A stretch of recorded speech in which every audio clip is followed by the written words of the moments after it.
What's the date Hello. of today? Today is Easter, April 21st, Resurrection Sunday, April 21st, 2019. With my Livy Poo Poo. Hi, Livy Poo Poo Girl. Hey, Livy Poo Poo Girl, the pretty girl. Oh, she looks so fluffy. Babe, she's so soft now. Her hair just flows in the wind. She's so cute. You ready, Freddie? I'm ready, Freddie. You're recording. So, I had a dream that my mother, show your face, Mom, wanted me to share with whoever she's gonna say this to, because I know she is, but she doesn't, and not tell me, but it's okay because I love her. So basically, when I was a kid, I used to, how far back you want me to go? Just today? I'm not telling. No, you can go back a little bit, just a little bit. I guess when I was a kid, I used to have dreams about heaven and Jesus coming back, and it used to scare me, so I politely asked God to stop. And I haven't had a dream like that in a long time. So I took a nap today, and I had a dream. It was me, and every time I have a dream about this, I'm with my family, so that's a good thing. Me, my mom, Auntie Candace, and Grammy were in a pool, and we looked up and we saw people, not their bodies, but like a bunch of glows and rows shooting up to heaven, to the sky. So we knew, like, post snap, Jesus was about to come back. But in order for you to make it, one, of course, has to believe, but you also, there was these little, like, yellow blocks in the pool, and you had to touch the right block. It had to be, like, even if you felt it, you would know that it was the right one. You had to touch the right one at the right time. My roommates are coming. I got to clean the kitchen. Touch the right one at the right time in order to go. Do you want me to go to my room? Okay. So I was in the pool with my mom, Grammy, and Auntie Candace, and we weren't linked up or holding hands or anything at first. We were just walking around the pool. We knew that Jesus was coming back because if you looked up, you could see these yellow, glowing things. They weren't their bodies, but it was like a bunch in a stack. It looked like a 12 pack, not a 12, like a 34 pack of water or something shooting up, but it was like yellow to the sky. So we knew that, oh, like, that's the resurrection. We gotta not the resurrection, what's it called, Mama? Rupture. The rapture. we gotta go. So in order to go, you of course had to believe, but you also had to touch the right yellow block at the right time. And when you touch it, you could feel it if it's right or wrong. Like, I don't buy like the shape and the smoothness and the number of squares in that block. You can just, it looked like a really big Lego, and you could tell if you touched it if it was right or wrong. And so we were just grabbing, touching all the ones that you could in order to go. And so it got to a point where we were getting like kind of worried, like, come on, y'all, we got to find the right block. So we ended up linking arms and just passing blocks along. Like, here, touch it, I believe. Touch it, say I believe. Touch it, say I believe, in order for us to go. And so I guess it worked. The next thing I know, I feel like my body flop down to the water, like with my hands, like I'm bowing down. And I feel the water like rushing through my nose, but I also feel like being lifted up. But I felt myself lift up, but I still felt the water in my natural body going through my nose. It was really weird. And then I guess I made it, because got to a point where I wasn't sure if I should lift back up or what to do, but I just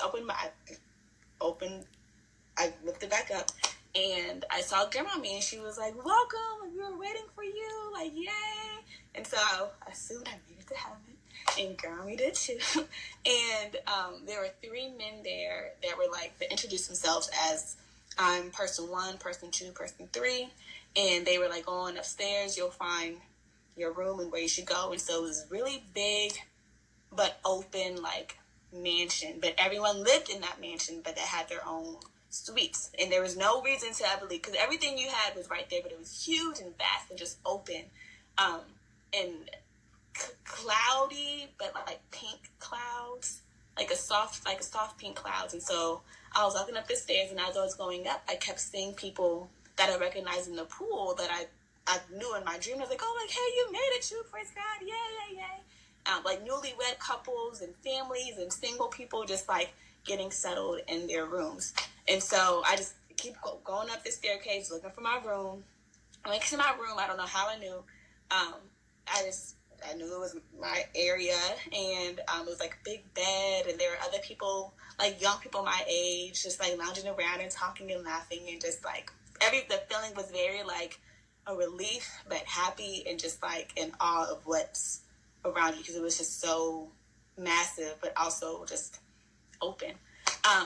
And so next thing I know, I knew my mom was there. I didn't see her, but I felt her. I knew she was there. I was teaching. Same with God. I didn't see God, but you could feel him. Like you felt him everywhere. You just felt him. You were talking to him. People were just like, I don't know. For me, I just kept talking to God and to Jesus, but I never actually saw them in my dream. But you could feel them. Like I felt him there. I just couldn't see him. And so I ended up teaching these little kids.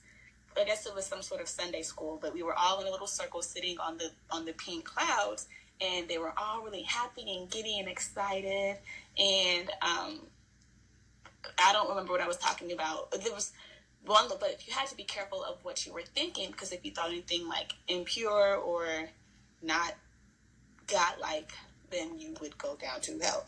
And so one of the students in my class was like, I want to go down to hell with my daddy. And as soon as he said that, he vanished. Like I didn't see him drop. I didn't see him like wilt or burn or anything. Like he was there 1 second, and then I looked around the room and he was gone. It was very weird. So after that, I was like telling the kids, like, be careful what you think. And for myself, I kept saying, I love you, God. I love you, Jesus. I believe in my head to make sure I was able to stay, because I obviously didn't want to go. But the kids they were of all young, but various ages, and just very happy and excited. The whole vibe and feeling of that space was just happy and airy and open. And so I got to the point where I guess the class I was teaching was over, and I wanted to see angels. And so I don't know who I asked. I think I just thought it. And so I was just walking around, but then someone told me, if like once you see them, like they're busy praising God, like all they do is just praise God 24 hours. That's all they do. They bow up, bow down, they pray and thank God, and just that's all they do. So if you go, you can't disturb them. You're welcome to join them, but you cannot disrupt them from their worship. And I was like, cool, like I got it, thank you. Again, I don't know who I was talking to. It was a conversation with myself, I guess. But that was the rules. Like before I found them, like that conversation had happened in my head. I don't know. So I walk into this room, and it's even more cloudy. Before, out where like the living areas and the teaching areas are, you're like on the white clouds are beneath your feet. This time there's like the pink clouds are like all around you. It's just a hazy pink, beautiful space. And I looked up, and there's just these tall pillars of women. They were all black too. They're tall, super, super tall. I looked up, and they were just tall black women just like praising God. And I was like, oh my gosh. They were beautiful. And I started worshiping and praising God. And I remember thinking, when in real life, when I found out that all angels do in heaven is praise God, I was kind of not worried, but just, that doesn't seem at all fun. I love you, Jesus. But like all day. But in my dream, when I was in the space with the angels, I understood. I was like, I totally get how you could stay here all day, every day, and not leave, because there was just something new that you wanted to just worship God about every single second. There was something different. So like in that moment, I was like, I get it. Like, oh my gosh, it was so amazing. And so I didn't like talk to the rule was you can't disturb the angels. And so like I worshiped with them for a little bit, and I was just looking at them in amazement, because they were so tall and majestic. And so I ended up leaving that pink smoky area, and What did I do? I think I told someone about them. I was saying like, I was trying to describe them to the person in heaven with me, and I was like, they're so huge, and there's so many of them, and like with all these huge angels around us, like we have no reason to be afraid. Like they got us. They're so big, and so many of them. Like we don't need to be fearful of anything. And then I woke up, and then I went back to sleep. And then it was a continuation, but it was a little off. I was still in heaven, but I was in line for like a museum or something weird. And then I woke up for good, and that's my dream of Jesus coming back, trying to find the right block to get to heaven. You didn't know, you just feel it, and you had to be careful of what you were thinking of heaven, because if you thought the wrong thing, you won't. But it was beautiful, and the feeling, and I woke up and I just smiled, like wow. It was everyone was happy, except that little boy who said he wanted to be with his daddy, but everyone was happy. It hurts. I don't know.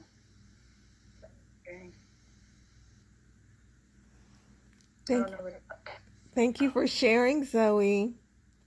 Oh. And what's the word that you would, or what would you share with people who don't believe? Jesus is real, y'all.